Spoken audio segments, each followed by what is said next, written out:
Hello world, my name is Nicholas Ortiz, filmmaker based in New York, and being bald is a lot more high maintenance than people realize.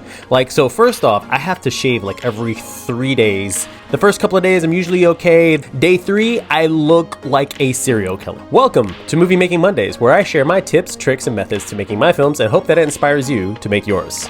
Today I'll be talking about my approach to characters in my films, where they come from, how I develop them, and what are my ways of introducing meaningful change within them.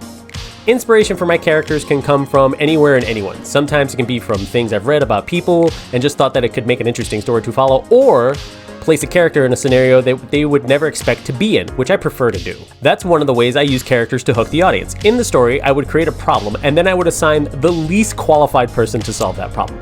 That to me is far more interesting than the more common overqualified character. They're the smartest, the strongest, the most experienced, etc., etc.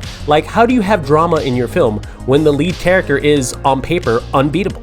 Like in my short film, Main Bro, the conflict of placing two guys, best friends, who aren't the smartest and then having them figure out how to get rid of a dead body was a great way to engage the viewers. Other times, I happen to know people and I thought that they would be perfect for a project, such is the case for my most popular short film, Black Betty.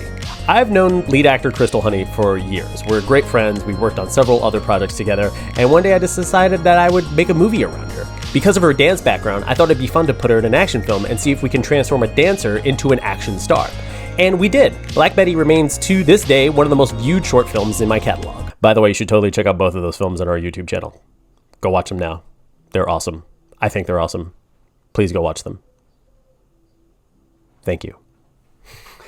When it comes to character development, I try to give my characters at least one really strong personality trait, something that's really relatable to the people in general. This one internal trait I will use to dictate the external traits of the character, how they speak, how they dress, their social circles, and so forth. In writing my second feature, amongst the ensemble cast, I came up with a character inspired by famed Puerto Rican astrologer Walter Mercado, who was a staple in Latin homes for many years. This character is an elderly, queer character who has the power to dispel evil and has been doing so for decades without fail. Their main internal trait is overconfidence in their special abilities, that they're so good that they don't have to worry about failure and will always succeed without sacrifice. The film becomes about challenging that trait in various ways. It can be emotional and or physical, but the point for me is that the character either has to shed that trait and gain a new one, or adjust the trait, maybe add a little bit of nuance. That's where we get into character arcs, how the character changes from the beginning to the end. Or not. It's not uncommon for films to have characters that have no arcs or even flat arcs. One such film that caught my attention early in my movie watching research was a film from 1975 called Hard Times, starring Charles Bronson and James Coburn, directed by Walter Hill. Bronson is the lead, a bare-knuckle fighter who teams up with Coburn's fast-talking gambler who takes on the role as Bronson's manager. Charles Bronson is the lead of this film, but his character has no arc, none. He remains who he is to the very end, a man of few words, but there's a sense of moral upstanding in him that's unmistakable.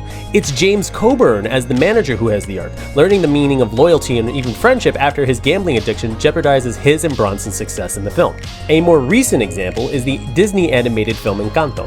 Mirabel, as voiced by Stephanie Beatrix, is born into a family where they all possess a special gift except for her, much to the disdain of her abuela Alma. Mirabel certainly goes on a journey, but that journey doesn't really change her so much as it does Abuela Alma, who learns that her isolationist ways are actually harming the family and the town they built, that rejecting people who are different, special gift or not, is bad because in the end, they are still family. Mirabel at least learns that she does have a gift, that she does have value. It is the love of her family to keep them grounded in reality, that life is more than just the town around them and the memories that haunt them. Honestly, for as much shit as the Disney company gets, and sometimes it's deserved, Disney's storytelling formulas that they've built over the decades are some of the best for beginning and aspiring screenwriters to utilize in their own work.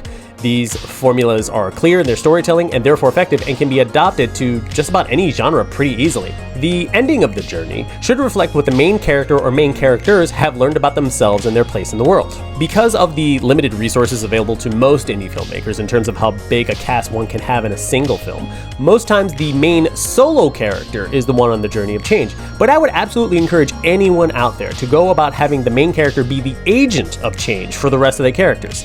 Just something to think about. That's all for today. Join me next Monday as I wrap up the writing aspect with notes, critiques, and final story changes. Take care of yourselves, take care of each other, and I'll see you in the next one.